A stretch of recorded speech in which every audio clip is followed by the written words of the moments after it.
हाँ जी सर जी। आपका नाम है अमित कुमार और ये आपकी डिटेल है और इसके हिसाब से कुंडली आपकी बनी है सिंह लग्न की। राशि आपकी है मेष और ये कुंडली देखो जी, जो जो यहाँ पे दिख रही है वो सेम यहाँ पे कुंडली मैंने बना रखी है।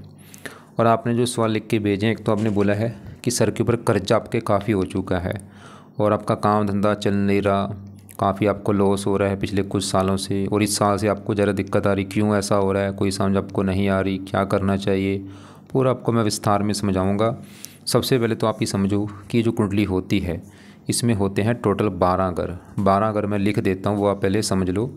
ये है आपकी कुंडली में पहला घर, ये है दूसरा घर, तीसरा घर, चौथा, पाँचवा, ये है छठा घर, सातवां, आठवां, नौवां, 10वां घर, 11वां और ये लास्ट वाला 12वां घर।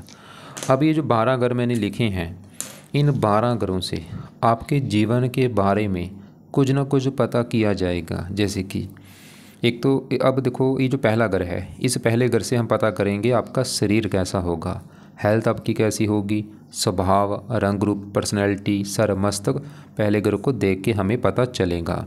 दूसरा घर आपके है धन जोड़ने का, तीसरा घर छोटे भाई बहनों का, चौथा घर आपकी है माता, मकान, वाहन, पाँचवा आपके बच्चों का है, छठा घर कुंडली में खराब होता है, इस घर से रोग, शत्रु, कर्जा देखा जाता है, सातवां घर है आपकी पत्नी का घर, आठवें घर से आपकी उम्र देखेंगे, नौवें घर से आपका भाग्य देखेंगे, 10वां घर काम काज का है, 11वां घर है आमदनी, लाभ, इच्छा पूर्ति, और 12वें घर से आपके खर्चे देखे जाएंगे।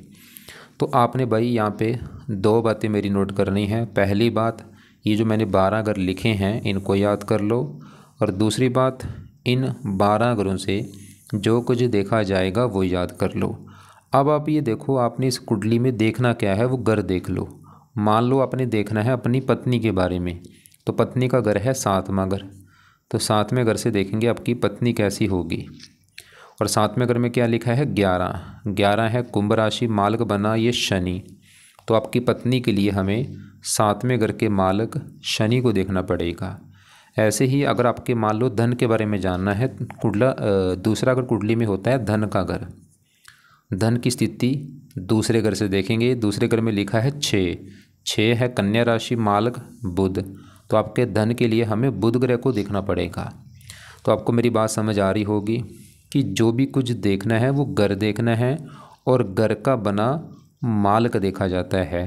अब सवाल ये है कि आपकी कुंडली है कैसी। कुंडली में ग्रह अच्छे भी हैं, ग्रह खराब भी हैं। यहाँ पे एक बात नोट कर लो, ग्रह अच्छे बुरे क्यों होते हैं। ये जो ग्रह हैं अगर अपने घर में बैठे हैं, अपने घर में बैठ के अच्छे फल देते हैं, उच्च के बैठे हैं तब भी अच्छे फल देते हैं, दोस्त के घर में हैं तब भी अच्छे फल देते हैं, लेकिन अगर बैठे हैं नीच के, अच्छे फल नहीं देते। या ये ग्रह अगर अपने दुश्मन के घर में जाके बैठे हैं तब भी दिक्कतें पैदा करते हैं। तो आपको मैंने अभी बोला जैसे ग्रह आपके अच्छे भी हैं, ग्रह खराब भी हैं। कुछ ग्रह तो आपके ऐसे जो काफ़ी ख़राब हैं। अब देखो जी, ये जो 9 ग्रह हैं, क्योंकि आपके मैंने भी क्या बोला, आपके ग्रह अच्छे भी हैं, ग्रह खराब भी हैं। जो ग्रह आपकी कुंडली में अच्छे हैं आपको हमेशा अच्छे फल देंगे, जो ग्रह खराब हैं हमेशा खराब फल देंगे। लेकिन इन ग्रहों का जो असर होता है वो कई गुना बढ़ जाता है जब इनकी चलती है दशा। और दशा होती है 2 प्रकार की, एक तो होती है महादशा, एक होती है अंतरदशा। जो महादशा है काफ़ी बड़ी होती है और ये आपके ऊपर चली हुई है मंगल ग्रह की। कब से चली है, ये जनवरी 2022 में चली है। पिछले देखो जी 22, 23, 24, पिछले वही 3-4 साल हो चुके हैं चली को। कब ख़त्म होगी, 2029 में होगी। मतलब इन ग्रहों में से आपके ऊपर आज जिस ग्रह का सबसे बड़ा असर है वो है ये मंगल ग्रह। असर का मतलब ये है कि आपके जीवन में जो कुछ हो रहा है इस मंगल की वजह से हो रहा है, क्योंकि इसकी है महादशा। इसका असर कितना है, 80%, और बाकी कुछ असर होता है 20% जिसकी होती है अंतरदशा, वो है बुध की। ये 8वां महीना 25 में चली है पिछले महीने, और 7वां महीना 26 में ख़त्म होगी। ये छोटी दशा होती है। मतलब बड़ा असर आपके ऊपर मंगल का है, बाकी थोड़ा बहुत तो बुध का है। और एक और आपके ऊपर असर है वो है साढ़े का। आपकी भाई साढ़े भी चल रही है। साढ़े होती है 7.5 साल की। ये कब से चली है, ये आपकी 29 मार्च में चली है। अभी जो मार्च गया है पिछले मतलब 6-7 महीने हो चुके हैं चली को।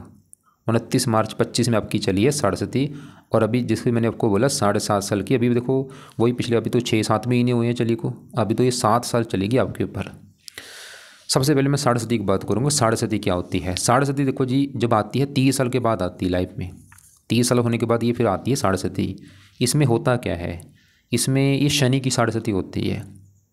इसमें बंदे के जो कर्म है वो कर्म उसके आगे आते हैं। मतलब जो बंदा अगर बुरे कर्म कर रहा है लाइफ में तो साढ़े में उसके साथ बुरा होता है। अगर अच्छे कर्म करता आ रहा है, अब जैसे आपकी मैं बात करूं, अगर आप बचपन से अच्छे कर्म करते आ रहे हैं, लोगों की हेल्प करते आ रहे हैं, कभी बेईमानी नहीं की, ईमानदारी से पैसा कमाते आ रहे हैं, तो साढ़े आपकी अच्छी जाएगी भाई। अगर बुरे कर्म करते आ रहे हो, बुरे कर्म क्या है? मैंने बोला लोगों का हक मारते आ रहे हो, बेईमानी करते आ रहे हो और भी बुरे कर्म कर रहे हो, साढ़े आपकी बुरी जाएगी भाई। अब मुझे नहीं पता, वो तो भगवान चाहता है, आप जानते हैं क्या अच्छे कर्म किए हैं क्या बुरे। और कई बार क्या होता है, कर्म चाहे इस जन्म के चाहे पिछले जन्म के भी कर्म आगे आ जाते हैं। मतलब आपने जो पिछले कर्म किए हैं पिछले जन्म के, वो भी आपके आगे इस साढ़े में आ जाएंगे। अब आपको पता कैसे चलेगा कि आपकी अच्छी जा रही है या बुरी? क्योंकि कईयों की साढ़े मैंने बोला बहुत अच्छी जाती है, कईयों की बुरी जाती है। बस आप देख लो कि 29 मार्च 25 में चली है, पिछले 6-7 महीने हो चुके। देखो कि जब से साढ़े आई है आपके जीवन में अच्छा हो रहा है या बुरा हो रहा है।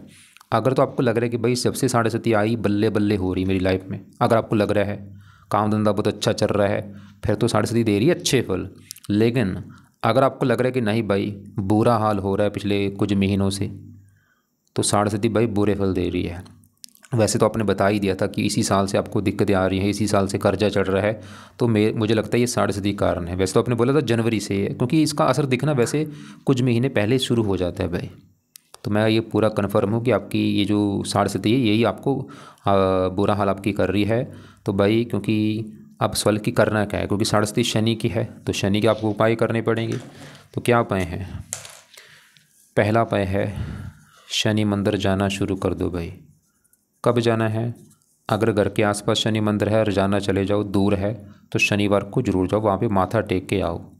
या हफ्ते में 3-4 दिन तो जाया करो भाई। वहाँ पे जाके प्रार्थना करो कि हे शनि देवता जी, आपकी चल रही मेरे ऊपर साढ़े। आपके मैं मंदिर इसलिए आया हूँ कि मेरी आप प्रार्थना बोलो अपनी जाके कि मेरे ऊपर सर के ऊपर कर्जा चढ़ चुका है, मतलब कोई रास्ता नहीं दिख रहा, आप मुझे रास्ता दिखाओ कि मैं क्या करूँ, कौन सा काम धंधा करूँ। प्रार्थना बोलो वहाँ पे जाके, अपनी रिक्वेस्ट बोलो। वहाँ पे जाके भी पाठ पूजा करो, वहाँ पे जाके मतलब सेवा कर लो, पोछा लगाओ। वहाँ ये नहीं खाली माथा टेक के घर आके थोड़ा बहुत वहाँ पे 5 से 10 मिनट बैठ के अपना थोड़ा बहुत सेवा कर लो, पाठ पूजा करो, मतलब शनि को प्रसन्न करो। दूसरा काम शनि और भी अपने उपाय करने, एक है शनि का मंत्र करना शुरू कर दो भाई। चाहे 1 माला चाहे 2 माला, ये रोजाना करना है रात के समय। वैसे तो कई उपाय हैं, एक तीसरा उपाय भी लिख लो, शनि का दान भी कर दिया करो आप।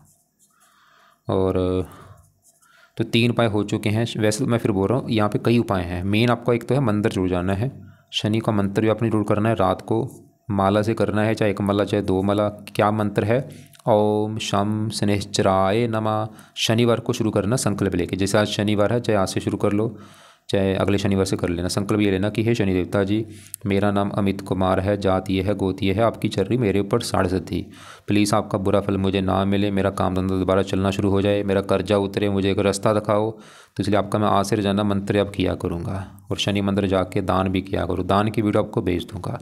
एक और उपाय है, जैसे कि अगर आप वैसे आप चलो 3 उपाय तो ज़रूरी है, बाकी जो उपाय अगर आप कर सकते हैं, जैसे कि आप अगर आपको व्रत रखना आता है शनिवार का व्रत रख लो, नहीं आता कोई बात नहीं, चलो या शनि देवता की आरती कर लो, वो भी आपकी मर्जी है।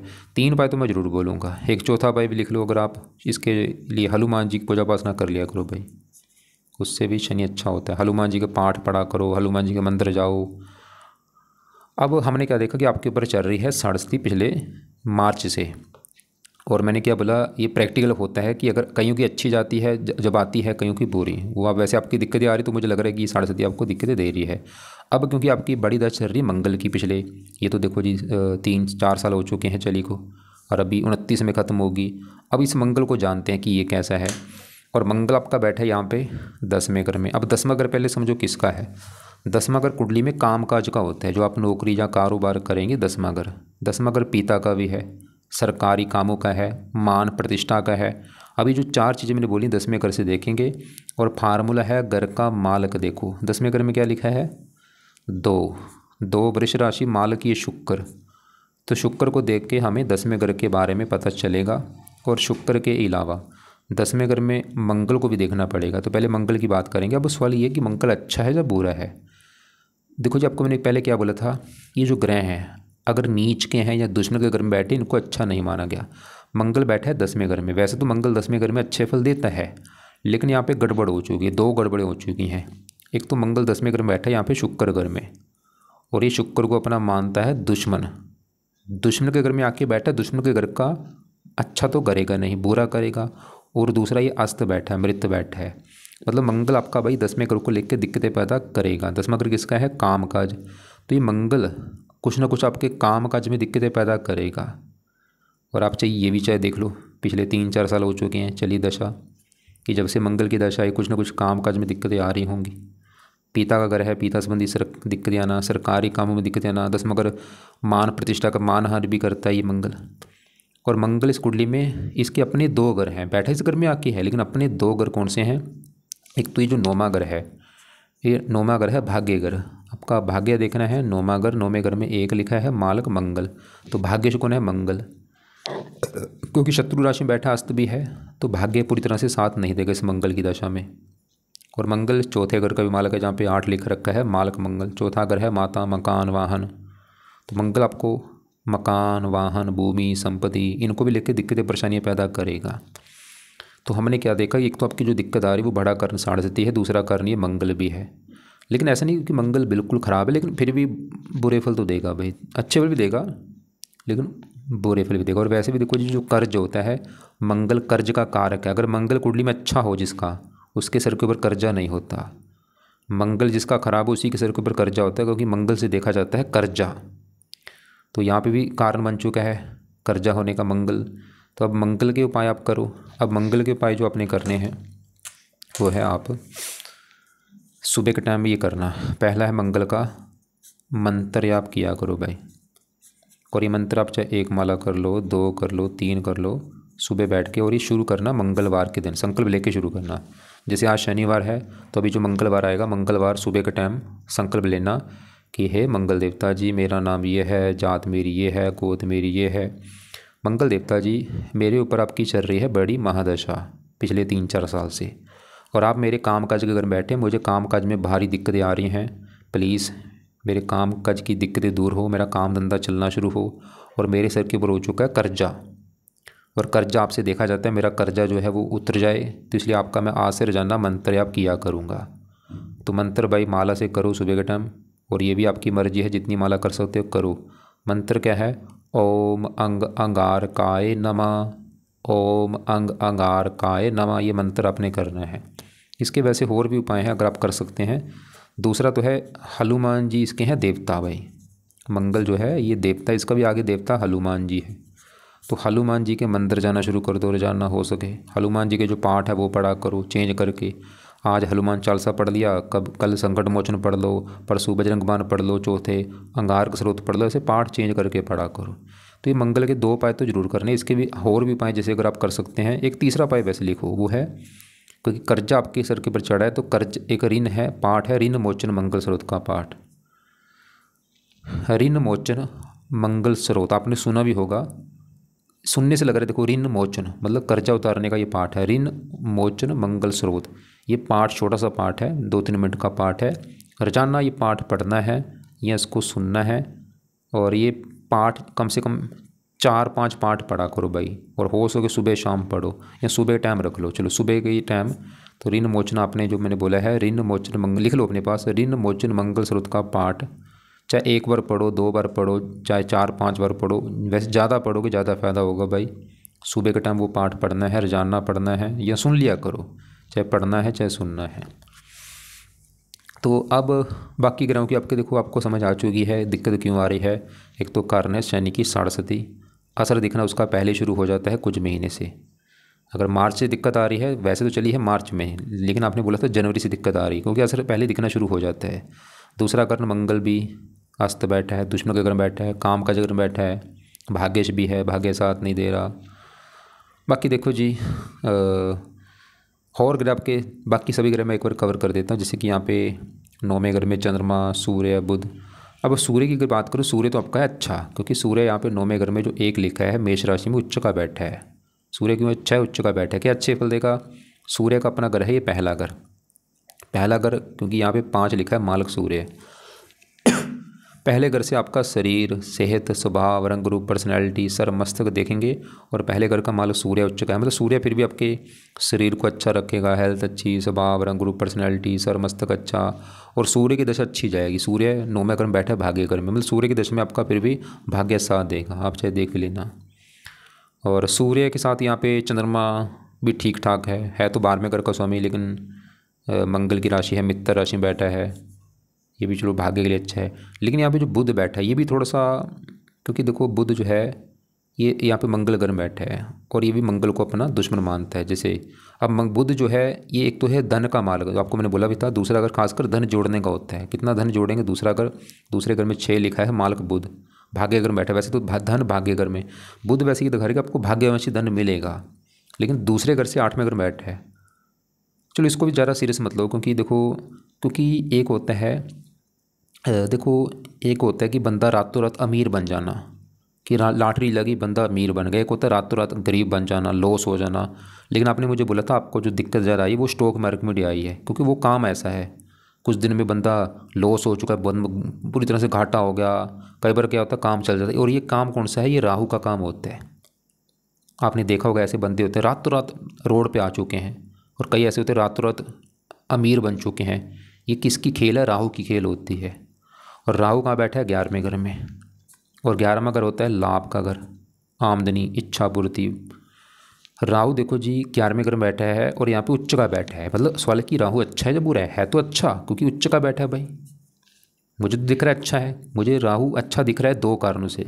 एक तो उच्च का बैठा है, बड़ी अच्छी बात है। दूसरा 11वें घर में, क्योंकि 11वें घर में राहु अच्छा फल देता है।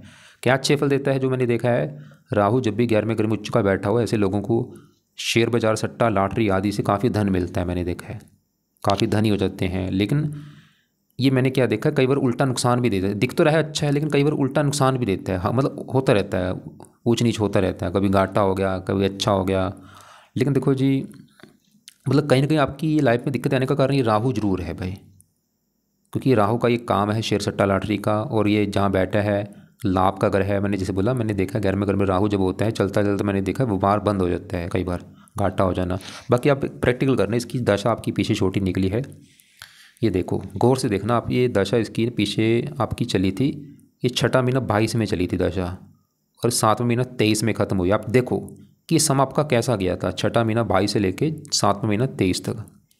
अगर तो आपको लगता है कि भाई ये समय तो सबसे ख़राब गया था, फिर तो राहु ने दिक्कत दी थी आपको 6वां महीना 22 से लेके 7वां महीना 23 तक। और यहाँ पे देखो मंगल की दशा आपकी अभी ख़त्म होगी 29 में जाके, इसके बाद आपकी राहु की दशा भी आगे आने वाली है। तो आज क्या करो, आप राहु के भी 2 मैं पाठ बोलूँगा ज़रूर पढ़ो, ताकि आपका जो काम भी है शेर उसके लिए भी अच्छा हो, वैसे भी सही है। तो राहु कवच का पाठ है, वो आपने पढ़ना है या सुनना है। और दूसरा है राहु स्तोत्र का पाठ। मेन देखो यही उपाय हैं आपके हिसाब से, सबसे ज़रूरी उपाय हैं। एक तो शनि के, क्योंकि 7.5 भाई इसके तो उपाय ज़रूरी हैं, और मंगल के भी उपाय ज़रूरी, क्योंकि दशा है। और राहु के 2 पाठ जो बोले हैं, ये 2-2 मिनट के पाठ है, 4 मिनट आपके लगेंगे, चाहे तो पढ़ लो चाहे ऑडियो लगा के सुन लिया करो। बाकी देखो जी, आपका गुरु बैठा है 4थे घर में, यहाँ पे मंगल की राशि है मित्र राशि। ये गुरु फिर भी 4थे घर का अच्छा कर देगा। गुरु फिर भी अपनी, और खासकर दशा भी देखनी जरूरी है। दशा इसकी जब भी आएगी, मकान, वाहन, भूमि, संपत्ति, ये सब सुख दे देगा। और ये 8वें घर का भी मालक, 8वें घर में 12 लिखा है, मालक गुरु। 8वां घर उम्र का होता है, अपने घर को देख रहा है, उम्र लंबी कर देगा। और गुरु इस 5वें घर का मालक है। 5वां घर होता है संतान का घर, संतान 5वां घर, 5वें घर में 9 लिखा है, मालक गुरु। संतान सुख देने वाली होगी, संतान का सुख मिलेगा गुरु की वजह से। और अब संतान घर में केतु बैठा, केतु वैसे उच्च का बैठा, चलो अच्छी बात है, संतान के लिए अच्छा है, पढ़ाई, बुद्धि। लेकिन मैंने एक केतु के बारे में एक नोट किया है कि जब भी केतु 5वें घर में होता है, ये गर्भपात जरूर कराता है, एक 2 बार गर्भपात हो जाना ऐसा होता है, या संतान ऑपरेशन से होती है। वैसे गर्भपात कभी देखो, गर्भपात कभी ना तो करना है, ना किसी को एडवाइस देना करवाने की, ये सबसे बड़ा पाप है। इसे कहते हैं ब्रह्म पाप। जो बंदा गर्भपात करा लेता है भाई, उसके बुरे दिन शुरू हो जाते हैं। 7वां घर है पत्नी का घर, 7वें घर में 11 लिखा है, मालक शनि। तीसरे घर में उच्च का बैठा है, शनि आपकी पत्नी के लिए अच्छा है, पत्नी का सुख अच्छा दिखा रहा है। बाकी 11वें घर में शुक्र भी ठीक है। तो मैं तो देखो जो आपको वैसे में चीज़ जो बतानी वो कवर मैंने कर दी है।